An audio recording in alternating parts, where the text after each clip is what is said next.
BA part third के अंतर्गत दूसरे प्रश्न पत्र में मैंने पूर्व में एक व्याख्यान आयोजित किया था। आलोचना का अर्थ, प्रक्रिया, महत्व और उसकी उपयोगिता। उसके अंतर्गत आपको आलोचना से संबंधित विभिन्न विद्वानों के मत आपको मैंने बताए थे और एक आलोचक को आलोचना प्रक्रिया के दौरान किन किन तथ्यों का ध्यान रखना चाहिए, इस पर भी मैंने उस व्याख्यान में आपको बताया था। आलोचना के जो अवस्थान हैं उसके अंतर्गत आलोचक को विषय का बोध, व्याख्या का विश्लेषण, मूल्यांकन, निर्णय, है ना, अथवा एक आलोचना की उपयोगिता क्यों है, इस संदर्भ में भी मैंने उसका मूल्यांकन और करके बताया था कि एक निर्णय देना मूल रूप से आलोचना की एक विशेषता होती है। आलोचना के महत्व पर भी मैंने उस पर प्रकाश डाला था कि आलोचना का महत्व एक मनुष्य की जो बोधवृत्ति है उसका उससे विकास होता है, उसकी निर्णय क्षमता में वृद्धि होती है, दिशा निर्देश मिलते हैं, उत्साह की भावना जागृत होती है और कोई भी जो साहित्य होता है उसके भाव सौंदर्य को ग्रहण करने में एक आलोचना जो होती है वो हमारी सहायता करती है। तो कुल मिलाकर उस पूर्व व्याख्यान को आप अवश्य सुने, जिसमें आलोचना से संबंधित समस्त जो उसका अर्थ, परिभाषा, उसके अवस्थान, आलोचना प्रक्रिया के तत्व, एक आलोचक को किन किन बातों का ध्यान रखना चाहिए, मूल्यांकन निर्णय देते समय एक आलोचना का महत्व, उसके क्या कारण है एक आलोचना का हिंदी साहित्य में, उन सब तथ्यों पर मैंने आपको उस पूर्व व्याख्यान में चर्चा की थी। आज मैं आलोचना की पद्धतियाँ अथवा उसके प्रकार या उसका वर्गीकरण, उससे संबंधित हम चर्चा करेंगे। सामान्यतः आपके कोर्स में ये टॉपिक जो आलोचना से संबंधित है, आलोचना और निबंध दोनों से संबंधित है, उसमें कई जो प्रश्न बनते हैं उसमें एक आलोचना से संबंधित दूसरा प्रश्न बनता है कि आलोचना कितने प्रकार की होती है, आलोचना के प्रकारों का वर्गीकरण करते हुए कौन सी आलोचना अधिक श्रेष्ठ होती है, यह भी आपसे पूछा जा सकता है। आलोचना की विभिन्न पद्धतियों का विश्लेषण करने संबंधित प्रश्न आपसे पूछ सकते हैं।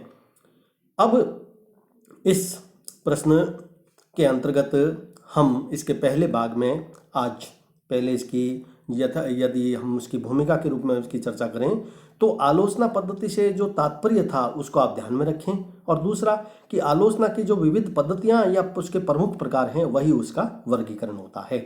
आलोचना का पर्याप्त विकास आज हो चुका है और हिंदी में जो आलोचना पद्धतियां प्रचलित है वो अधिकांशतः पाश्चात्य जो आलोचना पद्धतियां थी वही प्रतीत होती है, पर फिर भी भारत में जो आलोचना की पद्धतियों का जो एक विकास रहा है ना, उस पर हमें ध्यान देना चाहिए।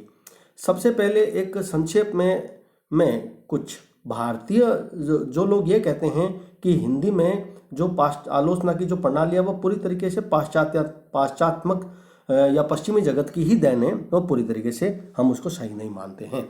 मैं प्राचीन भारतीय आलोचना पद्धतियों की चर्चा आपके समक्ष पहले करना चाहूँगा, जिसमें अनेक आलोचना की पद्धतियाँ हमें नजर आती है, जैसे टीका पद्धति, भाष्य पद्धति, शास्त्रार्थ पद्धति, आचार्य पद्धति, निर्णय पद्धति, खंडन मनन की पद्धति और समीक्षा पद्धति। टीका पद्धति आज प्रचलित व्याख्यात्मक आलोचना जो है उसी का हम पूर्व रूप मान सकते हैं। इसलिए कोई यह कहता है कि हिंदी में आलोचना पूर्व में नहीं थी, यह गलत है, क्योंकि टीका पद्धति और व्याख्यात्मक आलोचना में कोई अंतर नहीं है। पुराने समय में अधिकतर ग्रंथ जो होते थे वो पद्यबद्ध होते थे और उनकी टीकाएं ही गद्य में लिखी जाती थी। इस पद्धति की कई विशेषताएं थी, जैसे प्रत्येक शब्द के पर्याय का प्रयोग होता था, व्याकरणिक विशेषताओं का स्पष्टीकरण होता था, अंतर कथाओं आदि का स्पष्टीकरण, और टीका के समान ही भाष्य पद्धति भी प्रचलित थी। अनेक सैकड़ों भाष्यों के आपने नाम सुने होंगे, वे भाष्य मूल रूप से आलोचना की पद्धति के अंतर्गत ही माने जाते हैं। अब टीका के सदृशी भाष्य पद्धति जो प्रचलित थी वह भी हमारे सामने आज प्रचलित है, जिसे मैं शास्त्रार्थ पद्धति कह सकता हूँ। शास्त्रार्थ पद्धति में क्या होता है, किसी शंका को प्रस्तुत करके और उसके विमर्श के बाद उसका समाधान प्रस्तुत किया जाता है। भाष्य में भी यही होता था। आलोचना का एक रूप आचार्य पद्धति था और इस पद्धति के द्वारा लेखक जो प्राचीन जितने भी हमारे संस्कृताचार्य थे, उन्होंने अपनी मौलिक और पांडित्यपूर्ण शैली में अपने नवीन सिद्धांतों की प्रतिष्ठा की। तो आज जिसे हम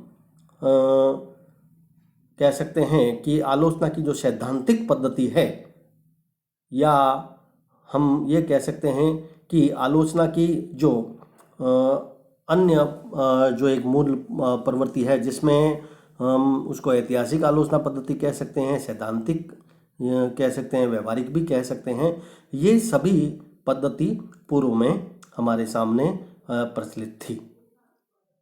अब जिसको हम टीका पद्धति कह सकते हैं, निर्णयात्मक पद्धति में निर्णय प्रदान होता था, तो खंडन मनन की पद्धति में आलोचक पूर्व प्रचलित मतों का खंडन करके अपना पक्ष रखता था।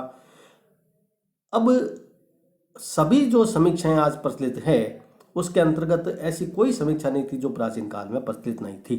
कोई ये कहे कि समीक्षा पद्धति, तो इसमें कवि के अंतर्गत जो भाव और हृदयगत भावों की जो विस्तृत खोज होती थी और इससे उसकी चर्चा की जाती थी। तो कुल मिलाकर मेरे कहने का तात्पर्य यह है कि हिंदी साहित्य में जो पश्चिमी जगत की जो आलोचना पद्धतियाँ हमारे सामने उद्भव हुई थी, उससे पूर्व हमारे प्राचीन भारतीय साहित्य में आलोचना की पद्धतियाँ प्रचलित थी। पाश्चात्य साहित्य से अनेक प्रकार की आलोचना पद्धतियाँ निश्चित रूप से भारत में प्रचलित थी, परंतु उसका एक जो मॉडर्न रूप है वह हिंदी में अपनाया गया। उसका प्रमुखतः दो अधिक समीक्षाएं प्रधान रही थी, एक तो सैद्धांतिक और दूसरी व्यवहारिक। व्यवहारिक आलोचना के दो भेद थे, एक तो शास्त्रीय या विशेष सिद्धांतों का आधार मानकर की गई समीक्षा और स्वतंत्र वैज्ञानिक प्रणाली, और इनमें इन दोनों के चार चार भेद होते थे, कर सकते हैं। जैसे शास्त्रीय समीक्षा के चार हैं, एक निर्णय, दूसरी समीक्षा, तीसरी तुलना और चौथी आदर्श और चारित्रिक समीक्षा। वैज्ञानिक प्रणाली थी, उसके भी चार भेद हम कर सकते हैं, विवेचना तब समीक्षा, आध्यात्मिक समीक्षा, वैज्ञानिक समीक्षा और ऐतिहासिक समीक्षा। इस विवेचनात्मक समीक्षा के भेदों के अंतर्गत हम देखें तो अध्ययन अथवा व्याख्या के रूप में और विश्लेषण अथवा गवेषणा या खोज के रूप में। हडसन ने आलोचना की दो पद्धतियां केवल मानी थी, एक व्याख्यात्मक और दूसरी निर्णयात्मक। आचार्य शुक्ल ने भी मूल रूप से व्याख्यात्मक और निर्णयात्मक आलोचना पर ही अधिक जोर दिया था, किंतु डॉक्टर श्याम सुंदर दास ने आलोचना की चार पद्धतियां पर जोर दिया, एक सैद्धांतिक, दूसरी व्याख्यात्मक, तीसरी निर्णयात्मक और चौथी स्वतंत्र या आत्म प्रधान समीक्षा पद्धति। तो पाश्चात्य आलोचना प्रणालियां जो हिंदी साहित्य में आई, उसके सभी भेदों की एक सरसरी तौर पर संक्षेप में मैंने आपसे चर्चा की। अब हमारे सामने यह प्रश्न आता है कि हिंदी साहित्य में जो शुक्ल जी के समय में आलोचना की विभिन्न पद्धतियां प्रचलित हो गई थी, उसके पश्चात समीक्षा की जो पद्धतियां थी उसने बहुत तेजी से विकास किया। तो इन चारों आलोचना पद्धतियां, जिसके मैंने पूर्व में डॉक्टर श्याम सुंदर दास के द्वारा जो चर्चा की गई थी, उसके अलावा भी हिंदी में अनेक आलोचना पद्धतियां और विकसित होती गई, जैसे वैज्ञानिक आलोचना, तुलनात्मक, ऐतिहासिक या मनोवैज्ञानिक। तो शुक्लोत्तर युग में जिन नई समीक्षा प्रणालियों का जिक्र हुआ था, वे सभी सौष्ठववादी आलोचना या प्रगतिवादी विश्लेषण आदि कई नामों से उनको पुकारा गया। हम संक्षेप में कुछ महत्वपूर्ण जो आलोचना की पद्धतियां हैं उसकी चर्चा करेंगे कि उससे क्या आशय है, उसका क्या प्रकार है। यही आपका प्रश्न है मूल रूप से कि आलोचना के वर्गीकरण को विश्लेषित कीजिए या आलोचना के प्रकारों को विश्लेषित कीजिए। तो सबसे पहले हम समीक्षात्मक पद्धति की चर्चा करेंगे। समीक्षात्मक पद्धति की चर्चा करने से पूर्व मैं संक्षेप में पहले आपको कुल 8 समीक्षात्मक पद्धतियों के आपको मैं नाम बता रहा हूँ, 8-9 के लगभग, जिनको आप नोट कर लेना। एक सैद्धांतिक, दूसरी व्याख्यात्मक, तीसरी निर्णयात्मक, चौथी आत्म प्रधान, पांचवी ऐतिहासिक, छठी तुलनात्मक, सातवीं मनोवैज्ञानिक, आठवीं सौष्ठववादी और 9 प्रगतिवादी। लगभग इन सभी समीक्षाओं की चर्चा हमें करनी पड़ेगी, क्योंकि यही हिंदी साहित्य में आलोचना की सभी पद्धतियां अस्वीकार की गई थी। सबसे पहले हम सैद्धांतिक समीक्षा पर चर्चा करते हैं। जो कृतियां होती है उसका अध्ययन और जो विश्लेषण किया जाता है एक आलोचक के द्वारा, उसमें फिर उसके बाद उसके कई वो मापदंड निर्धारित कर देता है आलोचक, और वही सैद्धांतिक समीक्षा कहलाती है। हडसन ने इस आलोचना पद्धति को स्वतंत्र रूप से स्वीकार नहीं किया था, किंतु डॉक्टर श्याम सुंदर दास ने इसको स्वतंत्र रूप से स्वीकार किया था। आलोचकों का कार्य केवल यह नहीं है कि वे किसी के औचित्य और अनुचित्य का निर्देश करता है, अपितु उनका कर्तव्य यह भी होता है कि उस कृति के संबंध में सिद्धांतों और नियमों को खोजें और खोज कर उसके आधार पर जिसके उस काव्य कृति का जो निर्माण किया गया है उस समीक्षा को पाठक के सामने प्रस्तुत करें। यही सैद्धांतिक समीक्षा कहलाती है। दूसरे नंबर पर हम चर्चा करते हैं व्याख्यात्मक समीक्षा पद्धति की। व्याख्यात्मक जो समीक्षा पद्धति है, उस समीक्षा पद्धति का प्रधान लक्ष्य है कि कोई भी जो रचना होती है कवि की, उसकी हृदयगत भावों की एक व्याख्या प्रस्तुत करना, वह व्याख्यात्मक समीक्षा के अंतर्गत आता है। यह समीक्षा ज़्यादा लोकप्रिय हुई क्योंकि कोई भी जो कृति है उसके भावों का विश्लेषण सामान्य रूप से कई विद्वानों के द्वारा किया गया। इस कारण से यह पद्धति अधिक प्रचलित रही है। डॉक्टर श्याम सुंदर दास ने व्याख्यात्मक आलोचना के संबंध में कहा था कि इसी व्याख्या के बल पर हम किसी रचना के महत्व का निर्माण भी कर सकते हैं। एक जो भाव प्रधान आलोचना करने के लिए जो प्रस्तुत रचना का स्वरूप वांछनीय होता है ना, वह व्याख्या से ही प्राप्त होता है। इससे डॉक्टर श्याम सुंदर दास के इस मत से स्पष्ट हो जाता है कि यह हिंदी साहित्य में आलोचना की यह पद्धति ज़्यादा प्रसिद्ध रही है। हडसन ने भी इसकी मुक्त कंठ से प्रशंसा की थी।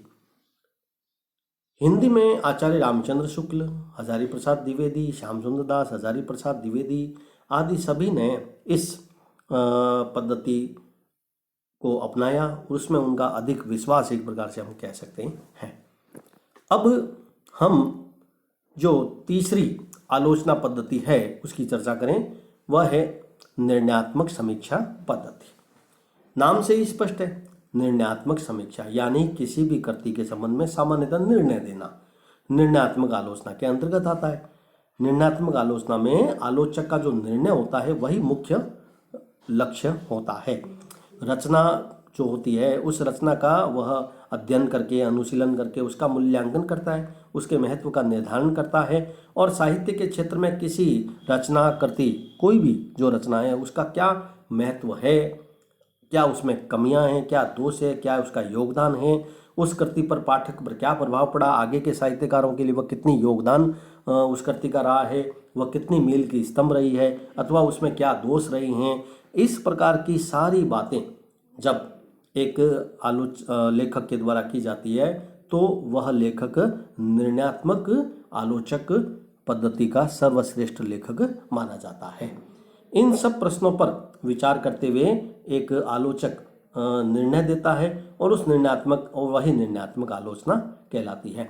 कई बार हमने यह देखा कि हिंदी साहित्य में कुछ पंक्तियां बहुत प्रसिद्ध रही है ना, जैसे सूर सूर तुलसी शशि उड़गन केशव दास, सतसैया के दोहरे दोहरे ज्यों नाविक के तीर। ये कथन क्या बताते हैं हमारे सामने, ये बहुत प्रसिद्ध है हिंदी साहित्य में कथन। परीक्षा तक में ये कथन दे करके आपसे प्रश्न पूछ लिया जाता है। तो इसका तात्पर्य यही है कि इस प्रकार की जो प्रसिद्ध जो पंक्तियां हैं उस हिंदी साहित्य में जो बहुत अधिक प्रसिद्ध हुए, उसका मतलब यही है कि एक आलोचक के द्वारा जो निर्णय दिया गया था वह बहुत प्रसिद्ध हुआ। इसी कारण से आपके परीक्षा प्रश्न पत्र में भी ये ऐसी पंक्तियां आ जाती है। उसी तरीके से हम देखते हैं कि हिंदी में कई जो दो लेखकों कवियों के मध्य जो विवाद होते हैं उसके संबंध में भी निर्णय दिया जाता है ना। पाश्चात्य जगत में भी इस प्रकार की पद्धति बहुत प्रसिद्ध रही है। एक बहुत प्रसिद्ध पाश्चात्य समीक्षक वे लॉजाइंस है ना, उन्होंने इस पद्धति की बहुत विस्तृत व्याख्या करके इसके महत्व को बताया था। अब आगे के व्याख्यान के अंतर्गत हम हिंदी साहित्य में जो अन्य पद्धतियाँ प्रचलित थी उसकी हम चर्चा करेंगे। आज हमने जिन पद्धतियों की हमने चर्चा की उस पर सरसरी तौर पर आप ध्यान में रखें कि हिंदी में प्राचीन भारतीय संस्कृत साहित्य में जो आलोचना की पद्धतियाँ थी उसको आप समझें, और उसके पश्चात पाश्चात्य आलोचना थी, उसमें सैद्धांतिक और व्यवहारिक आलोचना थी जिसके चार चार भेद थे, उसकी चर्चा हमने की। और उसके बाद शुक्ल जी के पश्चात हिंदी में जो जो समीक्षा पद्धतियाँ प्रचलित थी उसकी हमने चर्चा शुरू की, जिसके अंतर्गत मैंने आपको 3 पद्धतियों की चर्चा आपको बता दी है करके, एक सैद्धांतिक, दूसरी व्याख्यात्मक और तीसरी निर्णयात्मक। अगले व्याख्यान में मैं अगली जो चौथी पद्धति है ना, उसकी चर्चा आपसे करूँगा।